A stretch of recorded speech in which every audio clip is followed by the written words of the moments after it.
Hi there, I'm Lucas Kendall, and welcome back to the Lucas and Charlie Screenplay Discussion Power Hour, or whatever we call it.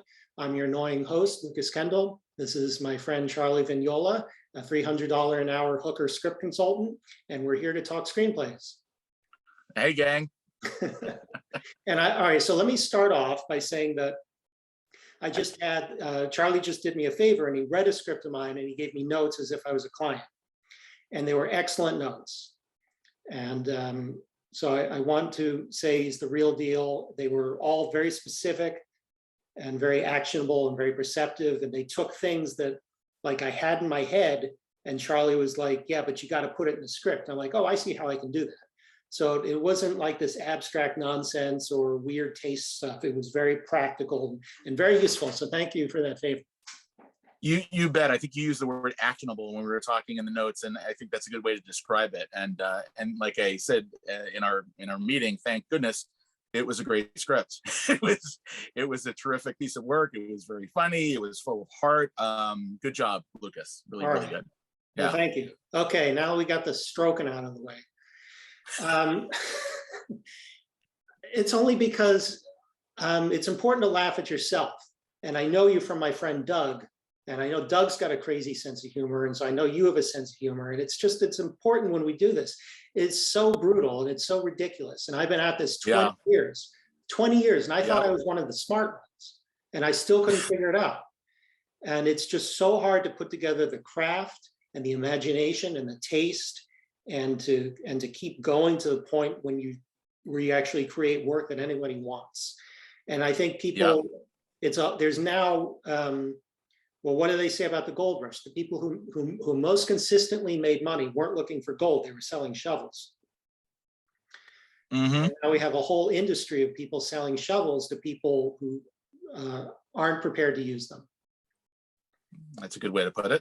And I feel for them. I truly feel for the hundreds, if not thousands, of people who are spending money on contests, which I think are not a good use of money, and consultants and all this baloney for this dream. And I was trying to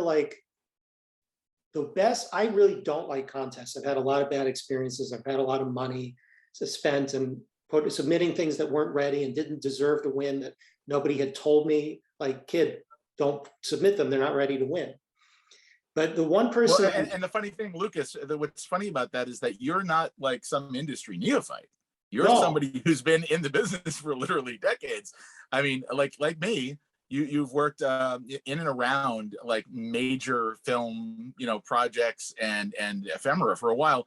And, again, I worked for Bruckheimer for over 30 years. And when I started just looking at Facebook screenwriting forums and boards, I was shocked by the amount of people that were talking about contests as if they were a thing or a springboard to something in the industry, because here I am working in the industry, at ground zero of like one of the biggest production companies in the world. And like, I don't know what contest these people are talking about. I don't know anybody at any other production companies comparable to mine that's paying attention to any of these contests, except again, the dream is that you win a contest, and then the contest goes, look at our winner, give them a job or give them a manager. And then the manager says, ta-da, magic, here's a person, and give them money and make a script, and you'll have a Warner Brothers will buy a script for $1 million.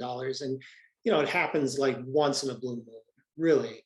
And and again, if it's not the Nickel Fellowship, if it's not maybe Austin, there are very, very, very few contests that actually have any currency with actual production companies. So, but there's literally dozens, if not hundreds of contests. Yeah. Don't interrupt me. I'm trying not to, but you never stop talking. Okay, good. No, I don't, and you don't. So it's a battle. If you have a great script, you don't need a contest. And if you don't have a great script, it doesn't matter if you win a contest by accident or if somebody's taste connected, because they'll pass it out and people go, oh, that's interesting. Right? Right. Well, even in your backstory and my backstory, and frankly, the backstory of anybody that I know who's ever made it as a screenwriter, the word contest doesn't enter into it. It's always a friend of a friend or a friend of a friend of a friend read something you wrote, thought it had some talent, and then gave it to somebody, or somebody who gave it to somebody who was in a position to do something with it. It could be an assistant at a production company. It could be somebody who's in the mailroom at an agency. It could be somebody who knows a director. It could be, there's a number of different ways, but it's about getting it into the hands of, that 6 degrees of separation, getting it into the hands of somebody who you increase your nodes, because they know people you don't know. And then that is kind of the way you start building your network and getting your material out I there. totally agree. And we need to teach people how to do that for free, because I know that, like, I'm in LA now and I have been for 25 years, but before then I was in Martha's Vineyard, which is also, I mean, you could throw a rock out the car and hit a screenwriter. But how do you meet people? And you can do it. And you just like find there are a few managers who tweet a lot, and there are some screenwriters who tweet a lot. And you can tweet. Well, arguably, it's never been easier, right? It's never been right. easier than in the age of social media to reach out to people through Facebook or Instagram or Twitter. Those things didn't exist when you and I started out, like 20, 25 years ago. But you can't just say, will you please read my script? It's got to, right. It has to. So the way to do it is you lurk around those people, and you have to find a way. And this is a very delicate balance that I always mess up, is that, like, you have to get yourself noticed without being such a jerk that they think, I hate that guy. So you sort of have to be that's funny. A very difficult thing for you. I know that. Yeah, it's really hard, because I see some of these guys on Twitter think they're like God's gift to storytelling, and they're not. And so, like, my temptation is always to put some snarky thing, but then I figure, well, I'll just get blocked, and what's that going to do me? So I don't know. I used to watch. There is a website called scriptsandscribes.com that's done by a really good guy, Kevin Fukunaga, and he does it just to help people. Because I remember asking him once, I said, are you going to monetize this? This would be a really good business for you. He said, no, the spirit of it is I just wanted to be free. So people should go check that out. And he's got a lot of interviews with managers, and I would watch some of these things live, and I would ask questions in the chat. There was one manager so crazy that I asked a question. I said, is this outtakes from The Wolf of Wall Street? And so that didn't help me. But some others seemed cool, and I would ask a reasonable question, and then I would send them a query email after saying, hey, I was the guy who asked that question. Will you read my script? And the answer was most often no, but at least there was some sort of connection. And then you can tweet. There's a way to do it, and there's you have to teach yourself the social. You're right that you have to learn to build some form of a relationship before you ask somebody, will you spend 2 hours of your precious free time reading me a stranger's script? Because that's the time commitment you're asking from somebody. It's like asking somebody, would you spend 2 hours on Saturday to come help me move for 2 hours? A complete stranger. It's like still effort, it's still energy. They still have to carve out 2 hours to read your material, because frankly, I don't know about you, but most of the time when I read a screenplay, although I have every ambition to read it all in one sitting, sometimes it's hard. Sometimes you'll read 30, 40 pages, you'll have to put it down because the dog is screaming, or you've got to get dinner, and then you come back and you read the rest of it. I would love to think that I always read a full book or a full screenplay in one sitting. Sometimes it's hard to do that. But in any case, it's going to take an hour for a pilot, maybe 2 hours for a screenplay, maybe longer, depending on how long it is. And then you're going to have to formulate your thoughts. It's a major time commitment to ask a stranger. And if you haven't built up any kind of relationship, it's literally a stranger direct messaging you on the internet saying, hey, would you read my screenplay? It would be like, I would love to, but if everybody who sent me a direct message, if I did that to everybody, I would never have free time. Right. I would never be able to. And this was your job for 30 years to read things constantly. Yes. You're a trained reader. I mean, I am a skimmer. I'm a bad skimmer. And I usually, like, I'll read, you can tell on a page, like, this is not worth reading. You can tell from the log line, it's not worth reading. It's just the sad reality of it. But the thing that people do that I realized with my own work, because again, it's been 20 years, is that they put almost all their effort into getting read and not enough effort into making the script something that anybody would want to read. Right, but I think that you're right, but I think that the second point that you make there is something that each individual has to reconcile with, because we're not the best judges of our own material, right? We all think that we're good. We all think that our ideas are terrific, but you're living in a vacuum or an echo chamber if you don't really get the material out there to friends, to family, to people whose opinions might matter, to get a sense of whether it's working for people other than you. Yeah. So, and as you pointed out in the last show, you might rewrite something multiple times to really get a sense of whether it's working. And that, first of all, it's hard for any beginning screenwriter to finish a script, let alone rewrite it and rewrite it and rewrite it. But like that process is part of how you get it clean and readable. And then when you get feedback from people who are going to tell you it's too boring, I didn't understand this, I don't like this part, whatever it is they're telling you, even a civilian who's not a professional screenwriter could be helpful. And in fact, I usually, when I finish a piece of material, there's civilians who read it, and then there's professionals who read it, and they're going to give me different notes. But the civilians are going to tell me on a broad level, like, did you find it entertaining? If it was a comedy, was it funny? If it was a thriller, was it suspenseful? Did you like the characters? Were there things you were confused by? A civilian, they're the people who are buying tickets to go to the movies anyway. So it's like, that's helpful. And then my professional friends will drill down a little deeper, like we did when you and I were talking, where we're giving like granular details, actionable details beyond like, I didn't like that. Well, why didn't you like that?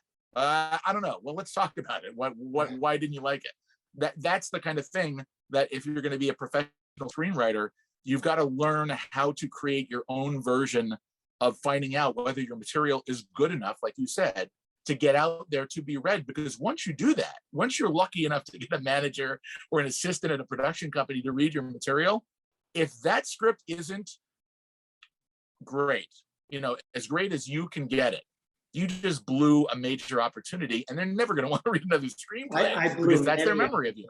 I was such a good hustler that I got reads well before I was ready. Right. It is so pathetic to go back and say, hey, I know that last one sucked, but I've really learned a lot, even if it's true. You can't do it. You can't do it. So no, if you have a miserable first date, you're never going to get a second. I know I was disgusting last time, but I've really gotten my act together.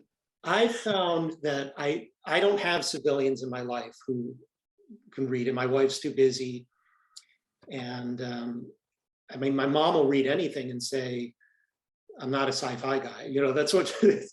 So I had to pay for it. So I would go to WeScreenplay.com, and there was a few other places. You can go on Fiverr.com and just find people who will read it, but it's all over the place. So some people will read your script for $30, and some people will read it for 300 or anywhere in the middle. And sometimes you can look at their, they'll give sample coverage for what they do, but it's still like, what am I really getting here? So I found when I was trying to get my stuff from like a C+ level up, which is probably, it was a C+ maybe 7 years ago, and maybe it was a solid B 18 months ago, and I'm trying to get it up to an A. I would go to Fiverr, and instead of buying one person for $300, I'd buy 5 for 20. Because even if they were idiots, they were at least human beings having a reaction. And then you'd sort of see if they would say the same things. Also, I would pick the people who would do it in 24 or 48 hours. So I don't like to wait. And, and then it would come back. What happened over the process of getting my heart broken over and over again is that I learned how to, while I was writing, you train yourself, not to get punched in the face. So things that like you think are genius when you're an idiot, you end up going, wait, this is way too confusing. This is way too convoluted, or this character is way too passive. And so you train yourself, you internalize these readers.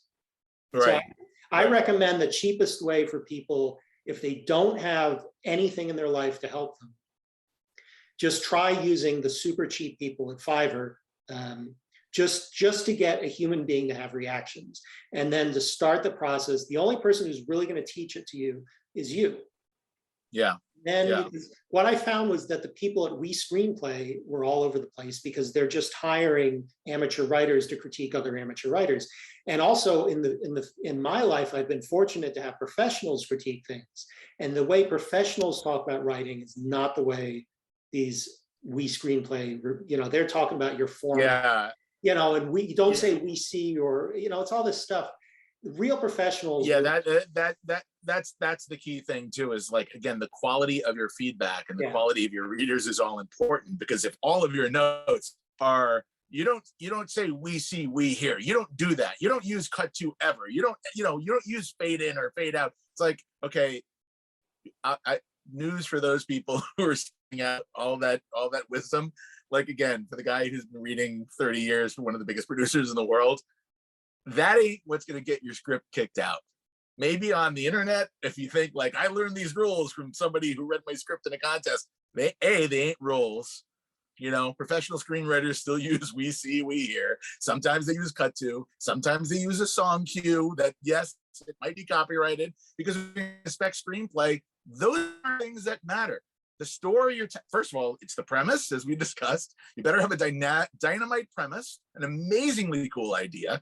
Once the amazing cool idea gets my attention, then you better tell me in the first 5 or 10 pages you know how to write a screenplay. And that means great characters, solid natural dialogue, interesting scenes, keeping me engaged emotionally, having surprises, have voice when you're writing. It's not, he used we see, he used we hear. Yeah. Nobody cares. That is not the thing that's going to get you kicked out. Please, if you're on the internet or if you're on Facebook, please stop, posting things like that. That is not the thing we care about. It may be the thing that the contest that nobody cares about. Right. So the one point I want to make about contests is that, like, I've come to loathe them, and I think a lot of them are run by people with good intentions. A lot more just seem to be a disorganized joke. But there was somebody who, someone on Twitter said, like, all the people dumping on contests, I like them, and I'm paraphrasing, because, like, I just like to work and I like to be in contests and I like to see if I place, and it means something to me because probably this is all that's ever going to happen to me. And I really respected that. Mm-hmm. Yeah, sure. I'm not going to, there's something like, I used to play in rec baseball leagues, where every Saturday morning I'd put my Phillies uniform on and go with a bunch of other middle-aged guys and play a game of baseball. And, like, we sucked, but we had no illusions that we were going to be discovered by the Dodgers. It was a hobby, and it was something about, it was recreation. And I think that, like, our society does not respect the arts.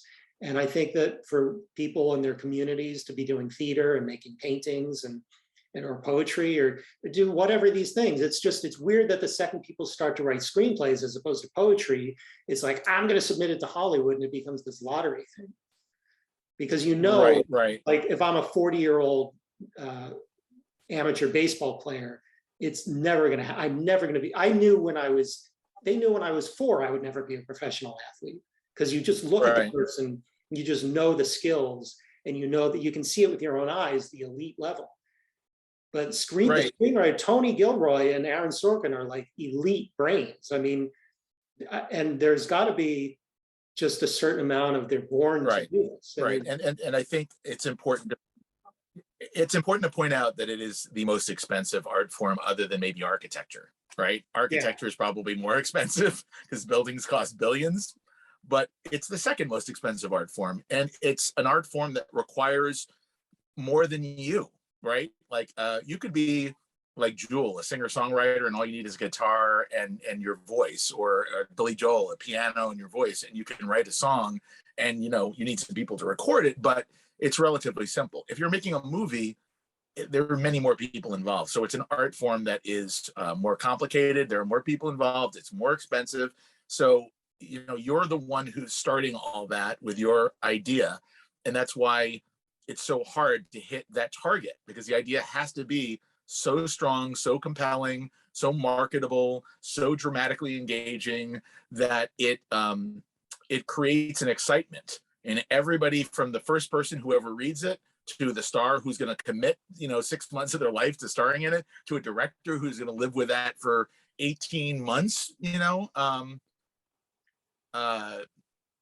Anyway, Did I just mess you up? Lucas just did some magic here, and now we're seeing. I figured out how to share my screen. So I was trying to cue this. That's exciting. There you go. All right. So what this is there's the black site, and I think the Zoom is recording this now, that we are sharing our screen. I'm sharing my screen, and I hope I closed all the naughty windows. So the Blacklist is a website and an annual list of the best unproduced scripts, but they're really a commercial website where you pay $100 and they'll read your script and critique you. And if you score an 8 or above on a scale of 1 to 10, then they put you in their weekly newsletter that goes out to managers and producers, and they tweet you. And I tried to get this 8 for like 10 years, and I finally did, and almost nothing happened. Like pretty much nothing happened. It was just a good ego stroke, but it did not, nobody cared. And the reason is because, I mean, this is all public. So let's just read these. And if you're an executive or if I'm a producer, like, would I want to read the script?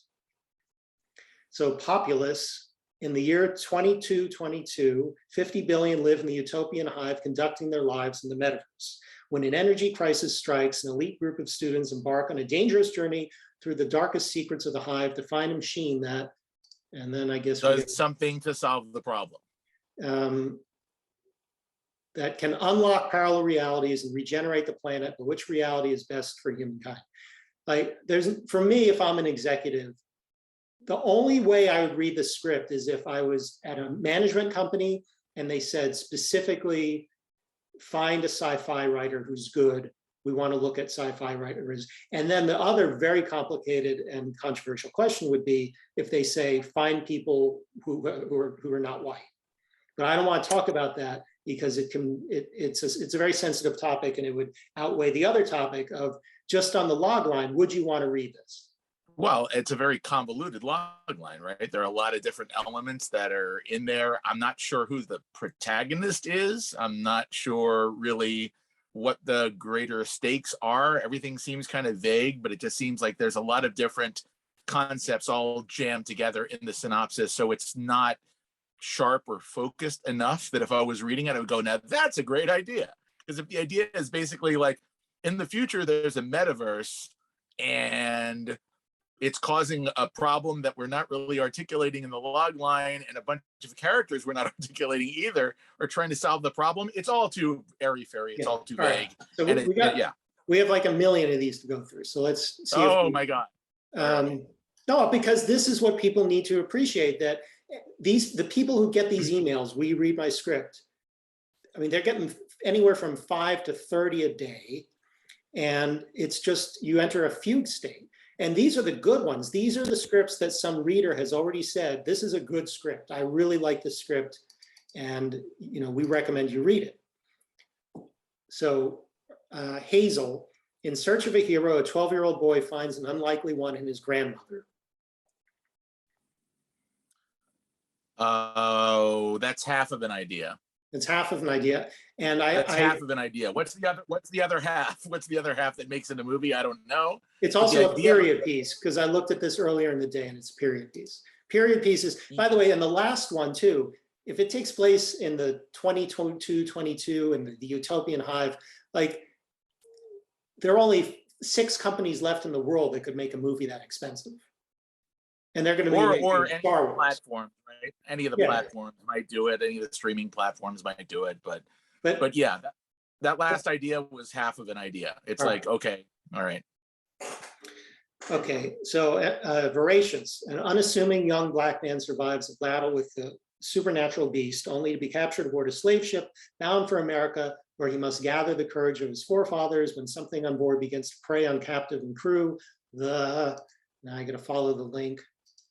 Okay. And I want to congratulate all these writers and yeah, they're putting themselves out. It's a potentially like ugly thing we're doing by dissecting their log lines unsolicited. And I want to acknowledge that. Yeah, Lucas, we should make clear to the people that we're doing this. If these are your ideas, these are obviously not reflections upon you. This is purely a reflection of how the log line is reading to industry professionals considering ideas. Has nothing to do with David Draper owes me money, so I don't like him. Okay. But, the very same monster. So all right. So yeah, let me say that this is interesting, and it's also, he's got a little bit of competition, believe it or not. The idea of doing some sort of contained horror film on board a slave ship where there's some sort of creature on board and the lead is an African American that's been or an African who's like been enslaved. That's interesting. That could be something for sure. I would go, all right, at a time when Jordan Peele and there's a lot of diverse horror thrillers that are being developed. That's kind of interesting. The idea of doing a period movie on board a ship, a monster movie. A good friend of mine, Braggy Shute, who actually is a Nickel Fellowship winner, he wrote a script years ago, decades ago, that was based on a chapter of the novel Dracula about the doomed voyage of the Demeter, a ship that made its way to London from Transylvania with Dracula on board. It was a small part of the book of the novel Dracula, but he wrote it as a thriller. It was just made this past year. It'll be out from Amblin in the next year or two. Very similar period movie. So he's on the right track. Yeah. So I would say, yeah, this would be an example of it. There's interesting DNA here to work from. Okay. So The Familiar Fairy by William Scott Williams. Parents, if your last name is Williams, do you really name your kid William? I don't know. I mean, Bill Williams. I don't know. I don't know. I wonder if it's a real name. A struggling actor on the run from her cheating husband learns to parent her precocious teenage daughter with the help of her dying mother and her famously narcissistic grandmother. Like, to me, this is, if Chloe Zhao says, this is my next movie, you go, where do I write the check?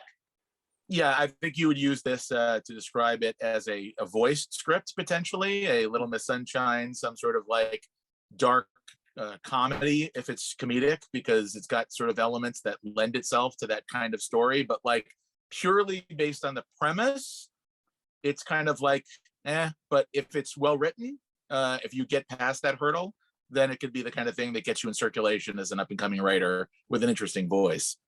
Okay, next. The survival of the Sparrows. An aging Georgia couple hides out in a secret room inside their barn during a massive United States invasion, finding themselves the last hope for stopping a nuclear attack. Well, a little confusing. Yeah, so does that mean like elderly people in a bunker for the whole movie that somehow have the ability, like War Games, to reach out and stop a nuclear attack, maybe like something like that, similar to, what is it, Cloverfield Lane, that thriller? Maybe execution dependent, obviously. Everything, yeah, and we can assume the execution is pretty good because it got tweeted about, but still, like if somebody runs into your office, Charlie, I just read the greatest script of all time, your first question is, what's it about, right? Yeah, well, I mean, look, if the premise is it's a contained thriller about two people in a nuclear bunker during an invasion of America, I'd go, okay, what's the second part of the idea? That's one part of the idea. It's like, well, they're trying to stop the incoming nuclear blast. Okay, maybe. All right. The Skins Game. Okay, let's see. After meeting in jail in Vancouver, British Columbia, two Indigenous men reunite by chance and embark on a cross-border road trip to New Mexico. The journey goes sideways as they deface racist school mascots and grapple with who they really are. Could be interesting in a diversity sense, and people are obviously looking for diverse stories. In terms of audience, broad kind of appeal, seems a little bit more small and more narrow. So it doesn't really seem like a big studio movie. Really seems like a small indie movie, something on that level, if anything. You want to read it? Death Worth Dying. Yeah, A Death Worth Dying by Mark W. A woman travels to the Caribbean to escape her failing marriage, only to find her life threatened in more ways than one. Too vague. That's not enough to go on, conceptually. Yeah.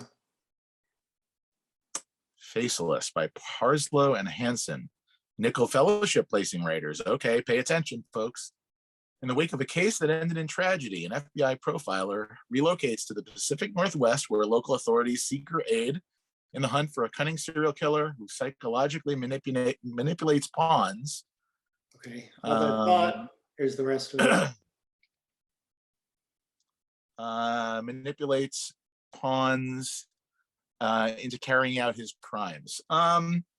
you know, it seems like a kind of thriller that we've seen. FBI profiler, Pacific Northwest. There's been a million TV shows that are in that kind of milieu, but this is a feature, I assume. The idea of somebody who's manipulating other people as a villain, again, could be potentially interesting. It seems conceptually like a middle range James Patterson kind of idea. So like sort of a little interesting, but not so incredibly dynamic that I'm immediately jumping to grab and read it. And by the way, this on the Blacklist, you have the option as the writer to show this little graph. This means that it's been read and rated 5 times, and the ratings are all over the map. So interesting. Take that, you know, sometimes it's like, well, I wonder, is it crummy and some people really liked it, or is it really good and some people didn't get it, or somewhere in the middle? Well, I'll tell you what. Again, it's what I would call conceptually mid concept. It's not high concept and it's not low concept. And one of the reasons why is, like I said, it's FBI profiler character, Pacific Northwest. That's kind of pretty standard tropey. And the idea of like somebody who uses pawns. I don't know how they're using the pawns. Maybe that's really interesting, but in the log line, it's a little vague. Okay. Incendium by Erica Culverson. 2,000 years into the future, a powerful female sentinel, I don't know what that means, undertakes a strenuous rescue mission and discovers catastrophic betrayal within the ranks of her division. Again, too vague. I just can't tell based on that what it means. Too much off the table. The Last Days of Kabul. Okay. By Papa Sadero. Americans race to save the lives of their Afghan allies and retain their honor during the botched pullout of Afghanistan. It's timely. It's timely, but again, Americans race doesn't give me a specific who or what. There's really no context there. Afghan allies, a number of them, what the actual escape plan entails, like Argo is specific. Yeah. So just not enough information to go on. You want to read that one? Sure. Ladylike by Taylor Coryell. Ladylike is a post-Gilded Age buddy comedy about 2 young society women who disguise themselves as men to sneak into the Players in Gramercy Park to meet their hero, Sarah Bernhardt, on her 1911 visit to New York City. A lot can change in one night, especially the very definition of ladylike. I wish I knew who that was. That's like a like the Age of Innocence meets Detroit Rock City. Like a very interesting fusion of genres, right? Because it's kind of like 2 fans of a celebrity have to go undercover so they get an opportunity to meet their hero. Also, like I Want to Hold Your Hand, the early Robert Zemeckis movie. So it's kind of taking elements of those kinds of films, but putting them in kind of a different setting in terms of the timeline. Again, small, quirky, and expensive, but this might be the best one so far because it's something that we understand with a twist that has a lot of that intrigues you. The twist being it's fans going to meet their star, but it's not today, it's 110 years ago. Yeah, again, there's something that's kind of, again, I would recognize the commercial obstacles to getting this made, but it's kind of an intriguing idea that would make me go, okay, I want to read that. I want to see, because anybody who would pick that as an idea, I'm imagining is going to infuse it with authenticity. And it's got kind of like, you know, these 2 young girls masquerading as guys to meet their hero. I can see the inherent conflicts in there. And if it's funny, maybe there's something really playful and interesting there. And Ladylike is a good title. And I see that the writer has put him or herself as the director. Yeah, and since the name is Taylor, I can't tell. Is it a guy? Is it a girl? We don't know. So I wonder if it's based on a short or if this is a filmmaker. We could. I don't know, but I mean, if it's playful, like a Shakespeare in Love kind of thing with those Let's check out the profile. Elements. It's a woman. Oh, there you go. All right. See, this is in real time what actual executives would do. They go, who is this? Exactly. Yeah. Exactly. And then but you know what? There's enough specificity in that idea, in terms of character, in terms of the conflict, in terms of the setting, in terms of the stakes, and some good photos of her as well. Okay, so congrats. Yeah, but I Yeah. agree, and I mean, I'm becoming concerned as we're recording this that I'll watch it later to make the time codes and think, God, I'm a jerk. I mean, it's not you. You're much more gracious than I am, but I'm concerned about coming Well, off yeah, like but that. here's the thing, Lucas. I think one of the reasons people will tune into what we're doing here is because we're being candid. Nothing that we're doing here is like rehearsed or canned. Right. This is our legitimate, authentic responses to things. And dear audience, at times we forget you're out there. So Yeah. we're talking just like we would talk on the phone and like, we are actually recording this. Some people are actually going to listen to this, but I think it's educational because I do. it's honest. I recommend to everybody who's trying to do this and to actually break in as opposed to just win contests, flip it around and pretend to be a producer or a manager or an executive and just read through these things over and over because you sense the patterns. And then when you start to come up with an idea or you start to write a script, you train yourself to go, that's boring. No one wants to read that. And you force yourself to come up with the more interesting ideas. And when you force yourself to work harder, it always comes out better. I've never had it come out worse.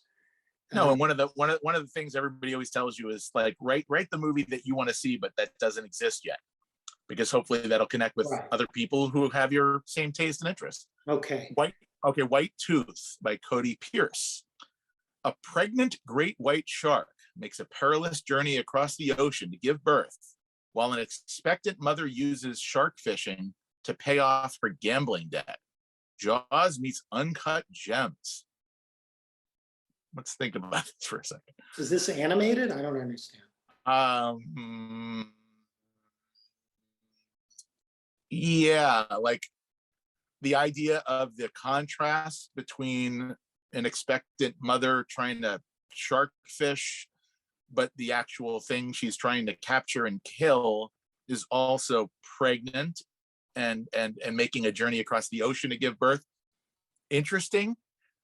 It's an odd idea that I can instantly see a lot of like marketing issues with, but you're not running in to original. tell Harry about this one though. It's original. It's an original idea, and I like the symmetry of the two, concurrent subplots. But yeah, it would be a hard one to pitch. Yeah, the writer got a lot of high scores here, so I think that's why, because it's like instantly there's something interesting about like the protagonist and the antagonist. Who's the protagonist and who's the antagonist in that story, right? It's kind of interesting.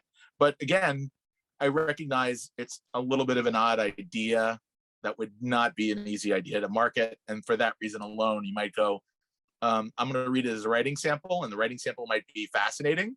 And we won't, move with this script, but maybe you can pitch on some of these open writing assignments, or maybe you have another idea. Yeah.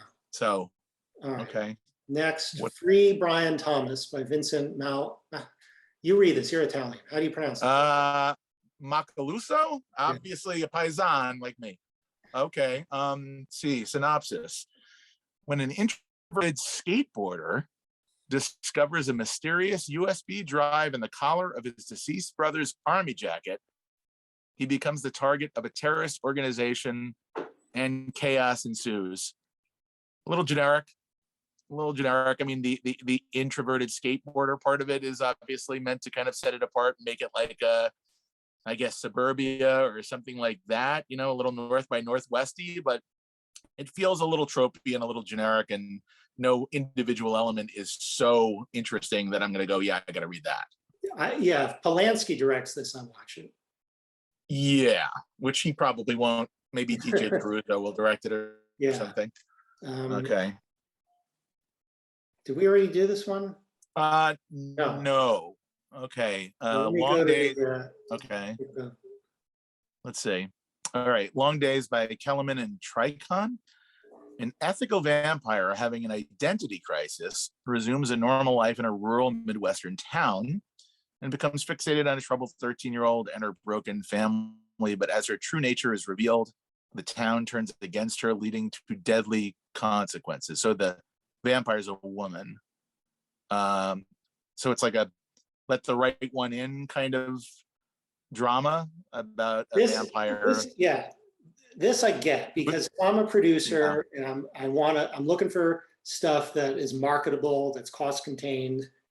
And clearly this guy's going to direct it and it's based on a short film. So they obviously know how to make something. Yeah. So this I would check out if I was a producer.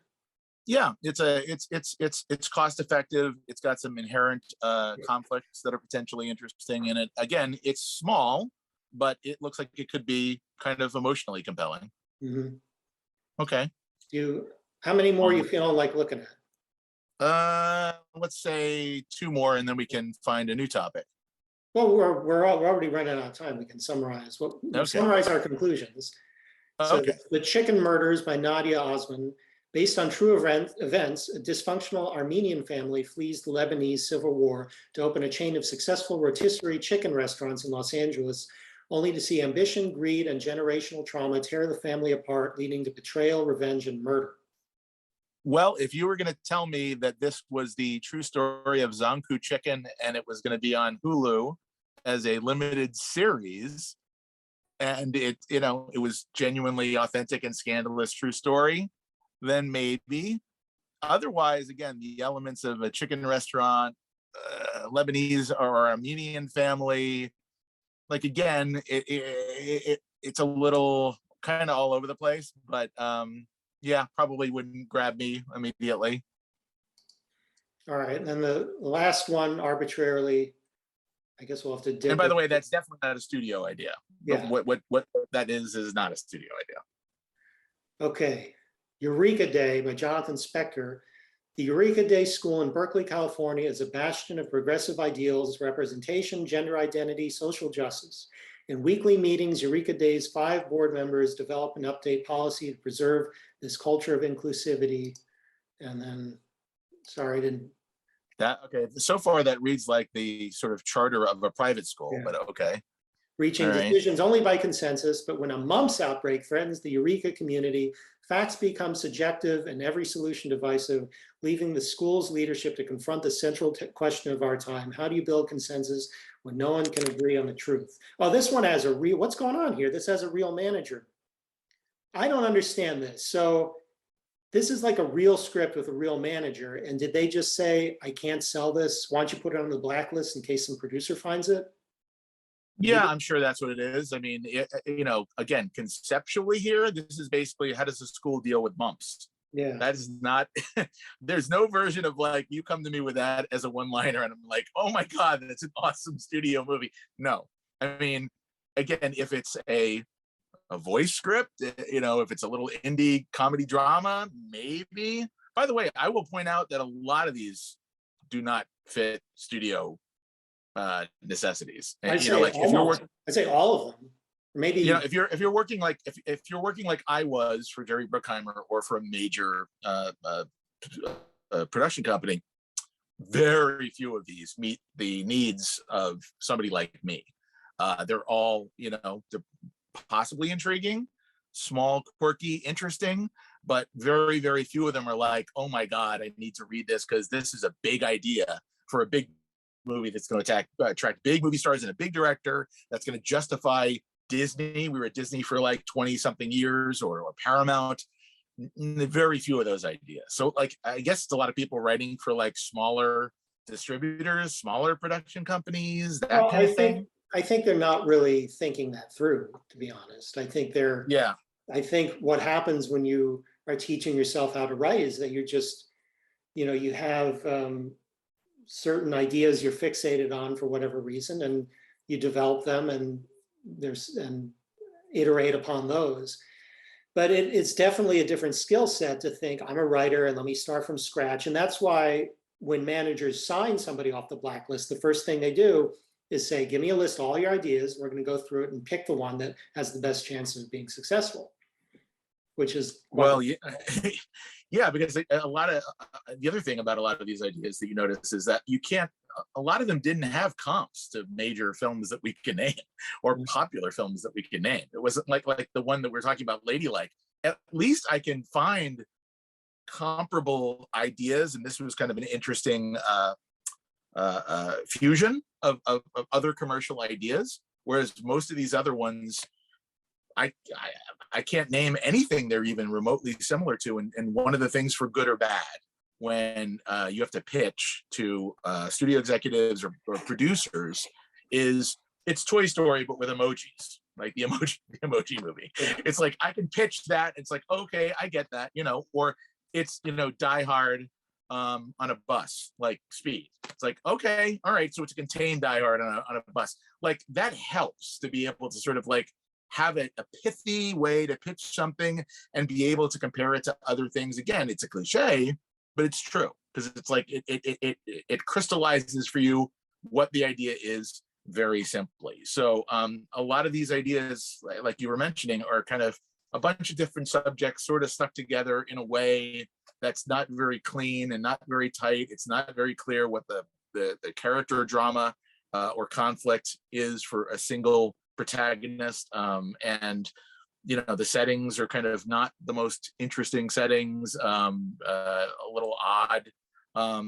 So again, it depends on the kind of screenwriter you want to be. If you want to write Little Miss Sunshine, obviously you're not writing for the studios. And if you'd rather write Fast and the Furious, that's a different kind of movie. And so very few of these people are going to be up for the Fast and the Furious jobs or pitching things in that vein, which is good in the sense that we want variety. Obviously, every movie can't be Fast and the Furious, but you got to wonder where the next Fast and the Furious writers are coming from, because it doesn't seem like they're coming from a lot of the people. It could. I mean, you never know what somebody with some sort of coaching. I mean, there's that old saying: if you are auditioning or two runners and their sprint time is exactly the same, but one of them has terrible form and one of them has perfect form, do you know which one you take? It's a sort of a trick question. Right. Obviously, the one with terrible form, because you can train for Right. Yeah. Right. Yeah. So there could be some of these guys are great. You just don't know, but you do know that most of the time the script is not going to be good. It's just reality. Yeah. So well, this is the thing we were talking about earlier, which is like the reason nobody cares about we see, we hear, and cut tos and fade ins is because that's not what I'm concerned about. Because you can teach form, you can teach format. That's easy. Being able to write good characters and great dialogue, that's harder. You can't really taste or judgment or imagination or empathy. I mean, you can teach the craft of how to utilize those things. Right. It's it's hard. I mean, I wanted to do this exercise, and I've done this for myself to realize that like when I had my script tweeted out a couple of months ago, I was already in a dialogue with a manager about a project I want to talk about. So I didn't write 100 managers, but I would have definitely done that, because you can't count on anybody reading these. And because all these guys, I mean, probably hundreds, if not thousands of executives in town are getting this email with those 12 log lines, and they'll read them and they might skim them and pick out 2 or 3 to check out. They're not going to check out all 12 unless they're an intern and was told to. So you have to be proactive. And the other thing is, yeah, you might, again, there are movies, they make Sharknado. They make those kind of movies, right? Yeah. There's somebody who's writing those movies too. And even though we laugh at it, they made 5 of them. I mean, there is a draw to those films. They still have to be written, structured. You still have to have characters and dialogue. You still have to have escalating action. You still have to figure out all that stuff, even if the idea to you seems silly. But at least if the first time you heard that premise, I'm sure you stopped and said, okay, that's ridiculous, but you remembered it. It was something that was so crazy, so over the top, that it kind of lodged in your brain because it was so bizarre. And so, that's a certain type of writer. You either like doing that kind of stuff or you don't. I don't think that, if I told you, Lucas, you have to write some crazy concept, you would do it for the money, but that wouldn't be the idea that you would write if you could pick whatever you wanted to write for the next 6 months. But there's all kinds of writers for all kinds of genres. You got to figure out what you're good at, what you're passionate about, and then you just have to focus on writing the best version of that you're capable of by getting feedback from people whose opinions you trust, and then really wait, like you said, until you can't make it any better before you start trying to get people who are strangers to read your material. Yeah. But that's the thing. I remember I always thought, this one's perfect. I'm a genius now, and my wife has totally tuned me out because she's told me how I've spent 10 years saying, this is the one, this is going to do it. And all the time they just weren't, they just weren't there. And in my own history, it was because I had a maybe okay idea, and then I had maybe an okay execution, and then I was polishing that execution to a shine. But what I really needed to Right. get was change the concept of the I did change the concept of the execution of the concept. And that was like, Yeah. you're starting from scratch. But I did. And in some of my scripts, I did 3 or 4 times. The one you read, that's the Yeah. third completely different attempt at writing it. Yeah, and I'm sure that if you could save yourself the interstitial drafts, you would do that. If you could figure that out, a process for like trying to get rid of it. But that's part of the writing process. You don't really know until you get it on the page whether it's kind of working or not. But yes, you would try in the outlining or in the sort of like just ideation stage. Try to walk through as much of it as you can before you sit down to write words to paper, and then some people have this thing where they just keep rewriting the same scene over and over and over and over again to try to get it perfect rather than moving on, and they never complete a draft. Crazy. Yeah. People do it. I know a lot of people do it, and I understand the compulsion, right? I understand, like, I know this is not good enough, so like, why should I keep moving on when I know this is not good enough? And it's like, well, the answer is no matter what you write, it's going to be rewritten. So just get it done. No, my answer to that is that if you're having that problem with the scene, the problem is almost certainly the structure. Yeah. Right. Yeah. Yeah. Because the scene is structure is story, and if that scene, maybe it's the wrong 2 people, maybe the one person, maybe the person who needs to be in that scene doesn't even exist. And then you start thinking, oh my God, what if I start this movie with the person already being a fireman as opposed to spending the first 20 pages becoming a fireman? It's like stuff like that, where you have to, that's what I've learned in the 20 years of doing this. It's because and so many times I've given people feedback and they're like, no, it's perfect. It's like, okay, but like, how do you determine how to make it better? Is that you want simplicity of the ideas, and you want every scene to have human emotion and a relatable human emotion. You want it all to be strong points. You don't want exposition. You don't want padding. You don't want confusion. You just need to keep stripping it down and then building it back up. So people hold on to things well past the point where they should hold on to it. I can't tell you how many of these scripts I've done as script swaps where I've read it and I've said, look, I'm sorry, but the mom and the sister are sort of have the same relationship to the hero. Right. But I need the sister to do this and I need the mom to do that. It's like, well, but do you really? Because people have said that to me, and the first impulse is always like, they're an idiot. Oh, my mom's texting me. But okay. But if you stop and go, wait a minute, do I? If you do the thought experiment, what if I do that? And then you think, well, that thing that I thought I need, do I really need it? Maybe I don't. And you could come, because it's always easy to come back to the old one. I've always said, let me change it, and then I'll go back to the old one. And probably 100 times of changing, and I've gone back to the old one maybe once or twice. Well, I mean, that's also a liberating thing that people need to remember, which is like the version you wrote that you like, even if people give you opinions, that exists. You have that. Mm-hmm. If you want to now take people's notes and try their version, there's no harm. It's not like the version that you wrote is going to disappear from your hard drive. It's going to always be there. You can always go back to it.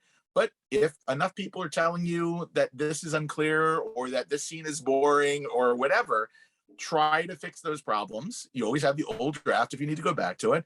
And like you said, most of the time, you're going to be making it better, clearer, stronger, more streamlined. And those are the things that over the drafts are going to make it a better screenplay. But you might not always be the best arbiter of your own material. So you're going to need to find some good people to sort of bounce your ideas off of, if possible. Unless you're just a prodigy. Some people are, but most people aren't. You're going to need to work outside of your vacuum to get some feedback. And so maybe, finding some quality people takes some time, but you should work on that too before you ever, like you said, go from like, well, I finished the first draft. now where do I go to get $1 million? It's like, that's not, you're missing a lot of interstitial steps there that you're going to have to walk through before you get to that $1 million check. But I think, yeah, I don't know. I can't believe it, because I was just organizing my hard drive, and the first things that I wrote as an adult were in 2001. Because Fred Decker was working on Star Trek Enterprise, and Fred let me go in and pitch Star Trek stories to him. Wow. 2001, cool. 21 years ago. And so I started writing things, and I have 20 years worth of unusable scripts and the last 6 months of, I think, usable ones. Wow, I don't know if I would have done it if someone, I don't know if I would have believed it if someone had told me it's going to take you 20 years. I don't know. Yeah, I mean, look, when I came out to California in 1988, I think I might have mentioned this. It took 4 or 5 years of writing material before I officially set something up with a real production company that I would consider a real deal. And that's 5 years of just rewriting screenplays and coming up with ideas and pitching ideas and doing everything. That's half a decade. You know, it's like that. And that's on top of the 4 years of college when I was writing. So if you add 4 years of college plus 5 years out in the world, that's 9 years of writing material before I got to an acceptable professional level of my craft to be considered for an actual paycheck. And then you're on the map, then you're kind of in the system, then you get representation, then you go on meetings. But that journey to get there is usually very circuitous, and it takes time. It just does. You might not want to hear that at the beginning, but like, unless you're a prodigy, you sell your first script out of the gate, which again, sometimes happens. I'm not saying it never happens. You could also win the lottery with your first lottery ticket, but it probably won't happen. So you have to gird yourself for the contingency that it's going to take some real time, you know, but you can get there. Everybody who's ever sold a script started out never having written a script before. Everybody, every single person had to figure out the form, had to watch movies, had to like break down how structure works, had to have early ideas that stunk and structures that didn't work. And it took them, every one of them took them time, you know, and probably longer than you think when you talk to them. Yeah. Probably 5 to 10 years. That's just how it goes. It is. And I think I have a certain ability creatively to be ruthless in revising and attacking and throwing stuff out. And I think that I couldn't have done it without that. Yeah. I mean, it's also temperament, right?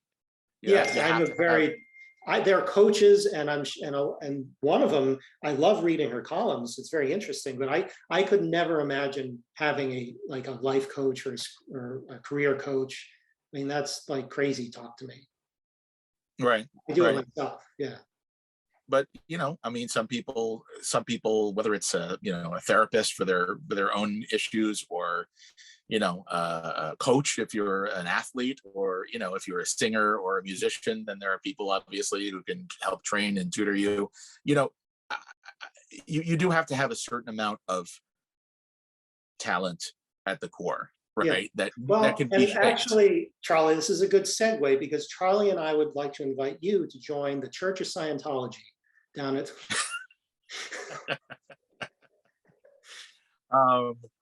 yeah, not that yet. But no, it's really true. If you want to tell stories and that's that kind of thing, and you're figuring out what your medium is it music? Is it novels? Is it, jokes? Is it screenplays? You figure out like which medium you're most drawn to and you have the most facility with. And podcasting now is I hear a big thing. I don't know what are we calling this? Is this a show? Is it a podcast? What is this? Well, it's not it's a YouTube. I don't know. It's a show. It's like okay, some sort of show.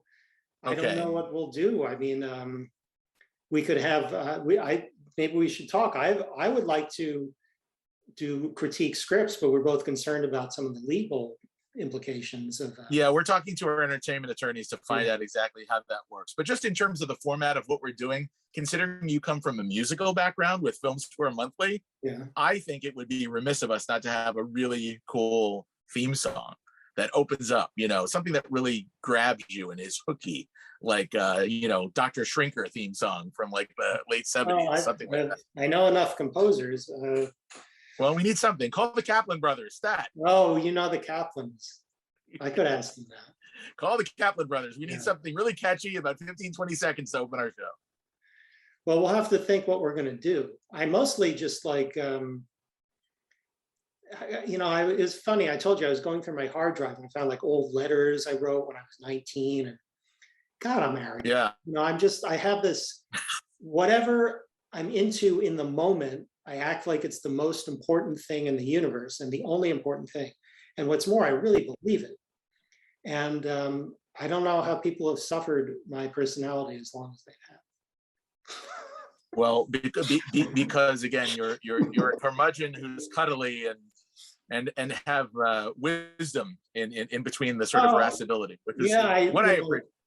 I learned, getting wedgies in the 80s that you got to have a sense of humor about yourself.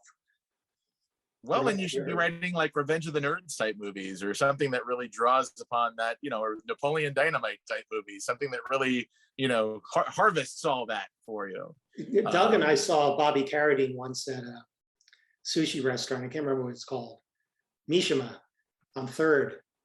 And we introduced ourselves. Okay. He was like, "Hi, I'm Bobby." He was a nice guy. It was just funny. I love that movie. I so love that. But also just for future shows or podcasts or whatever we're calling this extravaganza, if you're out there and you're watching, we don't know, we're not mind readers. We don't know what it is you guys find interesting. But if you have some thoughts in the comments about topics, things that you're curious about, behind the scenes stuff that we might be able to illuminate, we don't know what you don't know, but we have, collectively 60 years of sort of experience in the business and would be happy to hold forth and expound on any or every one of these topics. So you let us know what you want to say. Well, Shane Black puked out of my car once.